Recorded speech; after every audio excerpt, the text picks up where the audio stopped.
all of you. Now, going ahead with whatever we have been discussing up till now, there is an element of society or social concern at large which must be associated with business, marketing and entrepreneurship, as we have seen in due course that without looking at these aspects of marketing, business and entrepreneurship in coherence with society, we won't be able to justify whatever we tend to do, and we won't be able to sustain whatever we tend to do.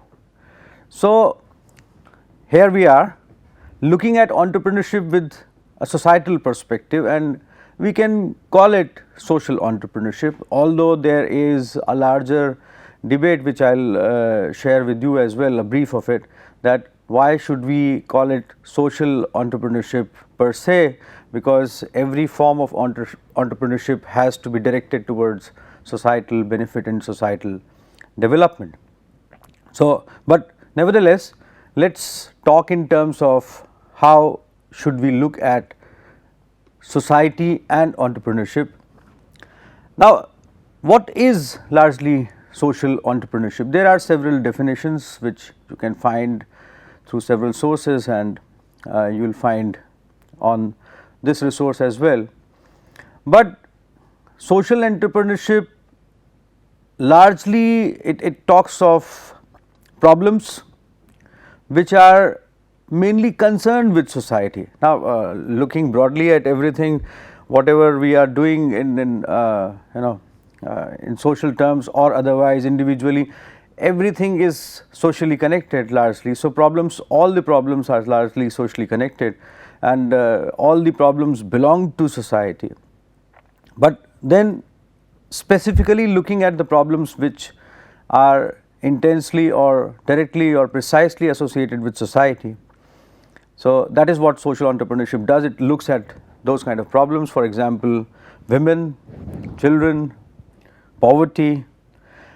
But again, as we go along, I wish to draw your attention towards, if you would recall that while discussing the context of definition of marketing or marketing as such in past discussions, we tend to refer or let us say we tend to acknowledge that today whole of the world, academia and industry, when they define marketing, business, entrepreneurship and other elements what we have been discussing, a context of society comes into being, wherein, for example, when we were talking of definition of marketing, we said that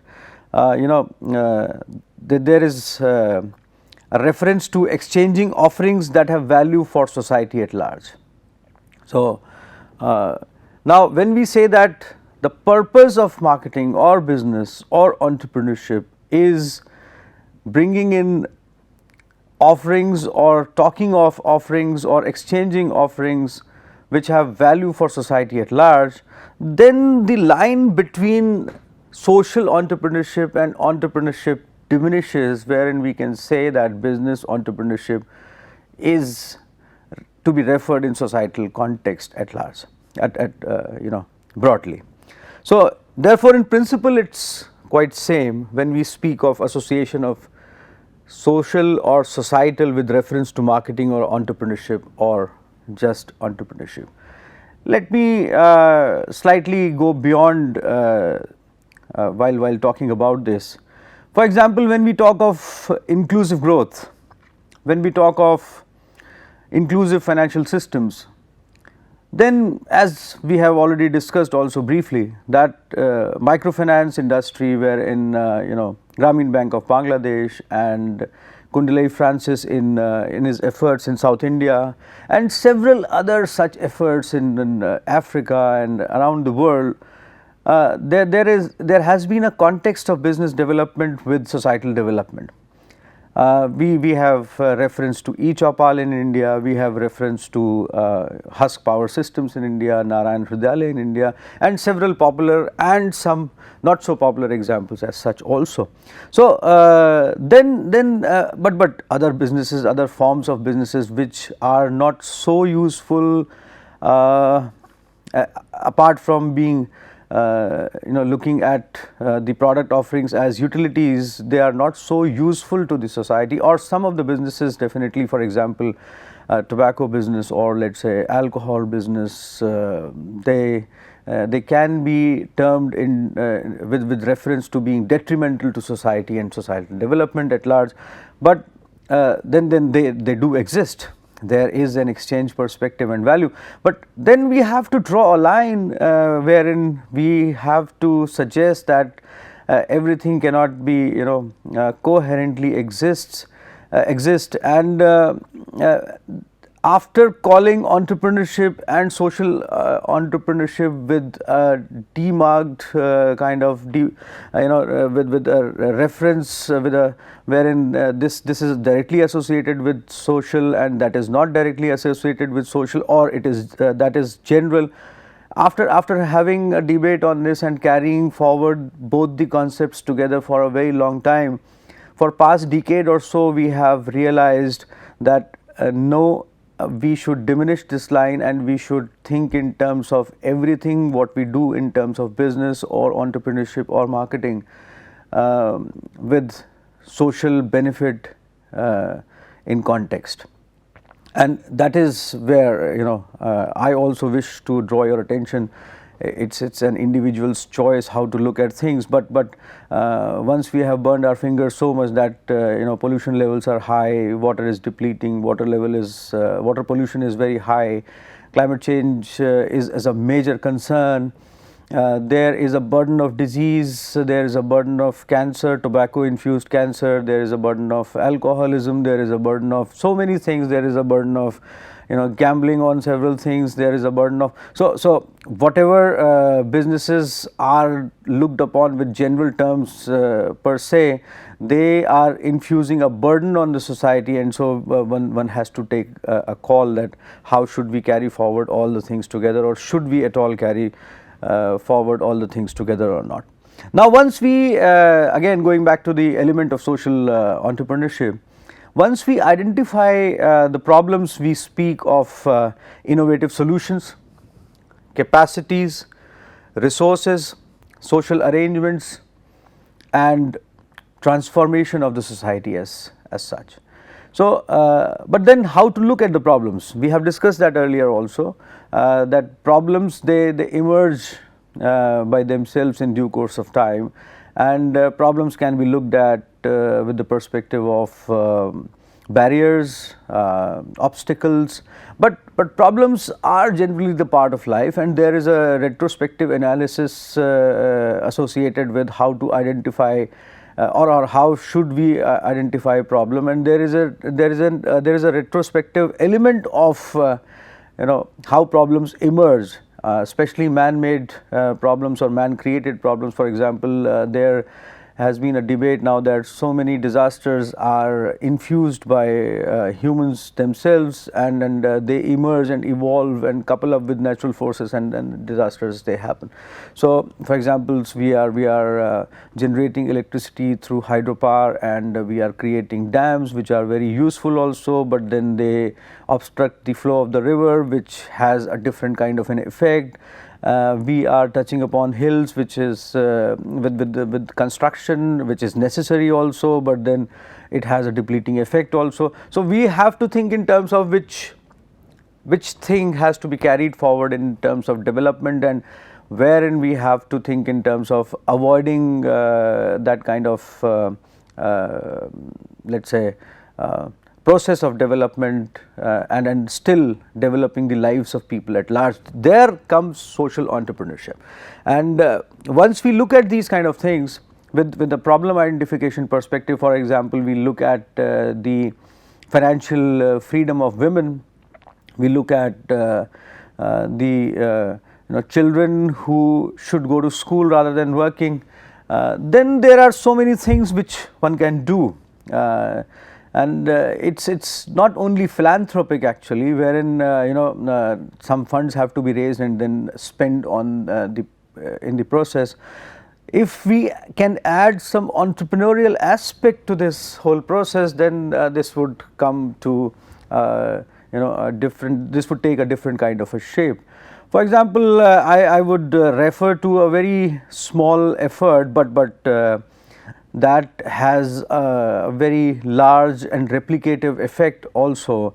At this place called, small city called Roorkee, where Indian Institute of Technology Roorkee exists, I have been witnessing a project which is being conducted by Mr. Sudhir, that is called Divine School. And now this project is very important with the perspective of that this project is supposed to, or it's actually bringing in change which are largely replicative and would present the fruits after some time, but those fruits would have a capacity of changing a whole section of the society. Sudhir brings in small children who are into rag picking to his school, and he arranges for their education. He has in due course of time, with the help of society and support of people, he has developed this school.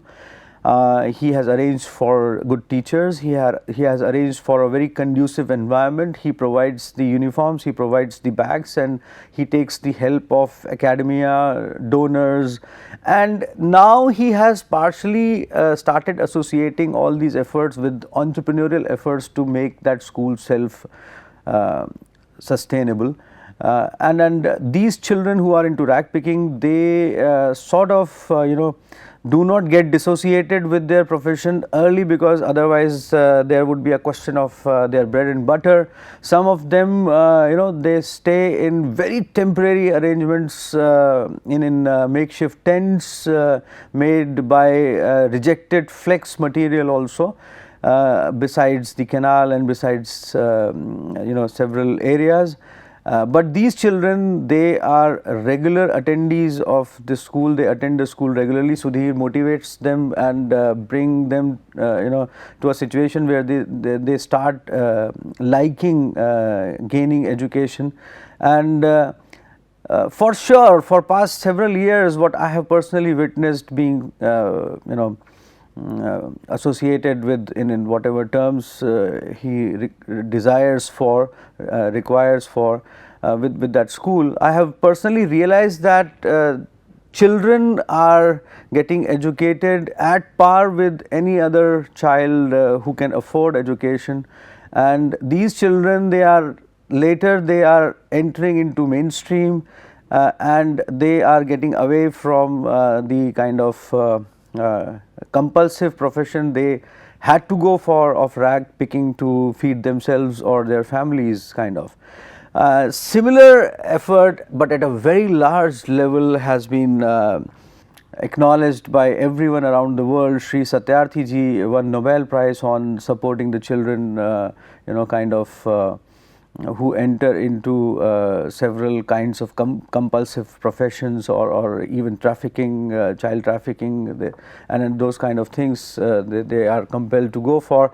So he has made a difference to the lives of so many people, kind of. So at a fairly good level, wherein Sudhir is running Divine School and entrepreneurially associating his efforts with the school, and then at a very large level, wherein now Sri Satyarthi ji has been able to garner larger support, and he still has to go a long way, and all of our many kinds of people are supporting him. So that at that level also, an element of society and entrepreneurship is clubbing in. Now this is at a very basic level. Then you must have heard of Padman by now, and it's a popular kind of an effort which was generated at household level to eliminate the problem of a wife by a caring and a loving husband, and now a movie is being made on that subject, and it has grown big. So that effort again definitely defines social entrepreneurship at large, and there are so many, but this is what social entrepreneurship entails, wherein innovative solutions by looking deep into the capacities of an individual, capacities in terms of technology, capacities in terms of how we can garner the support of people who can be brought in with this with the kind of effort one wants to do, other resources, and social arrangements and rearrangements, wherein how we can bring people together, and then transformation of whole of the process, bringing in not only bringing in people together, but then transforming their concept of, for example, women liberation in terms of the freedom of women to participate in society has been propelled by so many people since ages, and now it has started taking shape, although it has to go a long way, but it has started taking slight shape, wherein women are coming to mainstream and they are participating as entrepreneurs also, as a part of workforce also, and their freedom is being respected, and it has been acknowledged for a long time that once women they develop, their children definitely would have a positive effect, and their children would grow and play a larger role as far as whole of the society goes. Now, then then there is an element of if we want to blow this kind of a thing at a larger level, there are several efforts which are being made. Association of society and societal cause with entrepreneurship, wherein academia is also playing a particular role, wherein many researches are being conducted at IIT Roorkee. I have been witnessing several researches are being conducted which have direct positive applications for societal development and future development at large. There is a very unique university called Transdisciplinary University in Bangalore, which was initiated by the efforts of Mr. Sam Pitroda and the present Vice Chancellor Padma Shri Darshan Shankarji. These people they thought of developing a university which can bring scientists together, learned people together, educationists together, who can think in terms of looking at our traditional knowledge and then converting that traditional knowledge for the benefit of masses. For example, Professor Darshan Shankar, when he was visiting our institution once, he demonstrated or revealed that they have developed a water purification system which is very cost effective. They have utilized the properties of copper, and they have made it with the help of copper, and those properties can purify water as good as or better than modern water purification systems, and it's highly cost effective. There are several hundreds of efforts which are being made by TDU as well as several other institutions which are working in the similar kind of direction. And for example, there are efforts being made and it's for a very long time such organizations they exist. In Jaipur, one organization exists on they develop artificial limbs, and several other organizations they have started utilizing modern metallurgical methods or knowledge of metals or knowledge of materials to develop better organs or artificial organs. 3D printing is being utilized for the same purpose as well, and then several technological advancements are being utilized for the people who are visually impaired and who can't see, and to support them to read and write as well. So several other efforts are being made, and when you recall the efforts like Amul and these kind of organizations which have really made larger difference to the society with an entrepreneurial spree, then you realize that there is a huge element of society associated with, as far as there is a wonderful effort which was propelled by Ila Bhatt ji, who actually propelled Lijjat Papad to become a larger brand and known around the world, and she associated several women to develop, to be a part of that journey wherein so many people have been benefited altogether. I personally was fortunate enough to work with a UNICEF supported scheme with the Department of Rural Development of Government of Uttar Pradesh for a year or so, wherein our main job was to commercialize or develop commercial viability of the products which were being developed or produced at household level in whole of the Uttar Pradesh. There was a scheme at that time called Development of Women and Children in Rural Areas. Now, during that scheme, or the mandate of that scheme was that women were being provided with desired, or let us say required training in trades or functional trainings in several areas, and then they were provided with the tools and some seed money for purchasing the raw material, and then they used to produce and manufacture things whatever they were being trained for example carpets, or let us say clothes, or many other food material and so on. But then those things had to be channelized at larger level towards mainstream markets. Otherwise, that won't bring the fruits. So I remember that almost 2 million women were being brought into the spree of training in due course of time, and 200,000 out of those women were actually let us say partially functional, and few thousand were fully functional with the help of the local administration of their districts at the block level and the district level and the village level as such.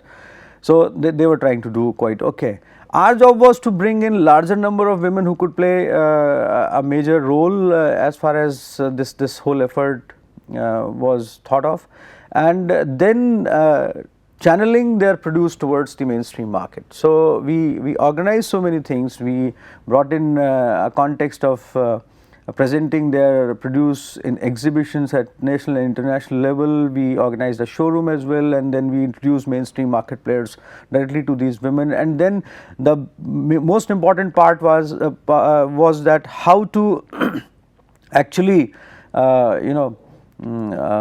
of channelize their produce with regularity, kind of how to streamline the production with regularity.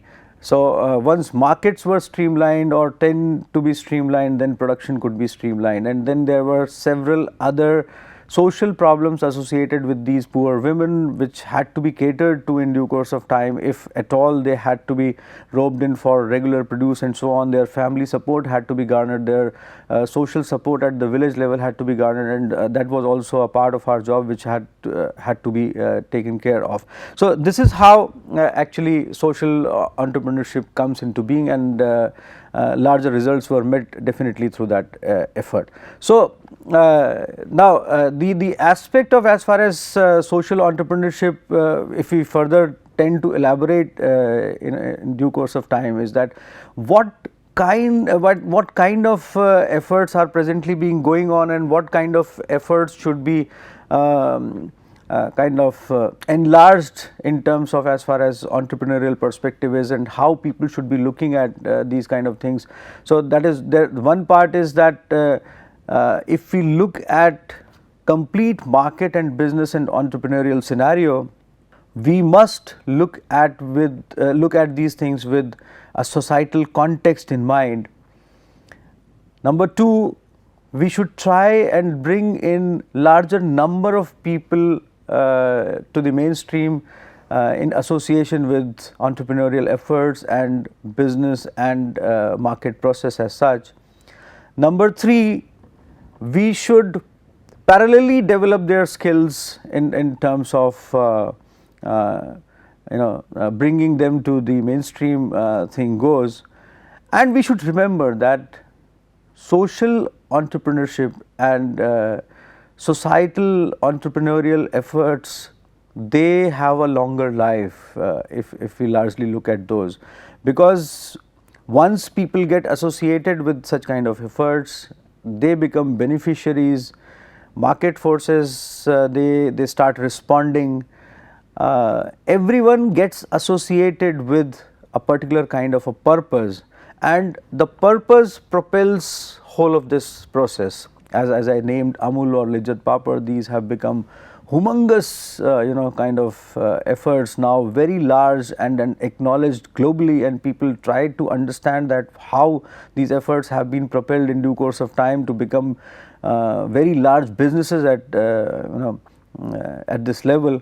So the only thing which one can derive out of such kind of efforts is consistent and persistent efforts, and associating larger number of people to these kind of processes as beneficiaries while developing everything at large in one go. So this is what social entrepreneurship entails in let's say in a concise form. We'll go about it with further elements in our next discussions. Thank you.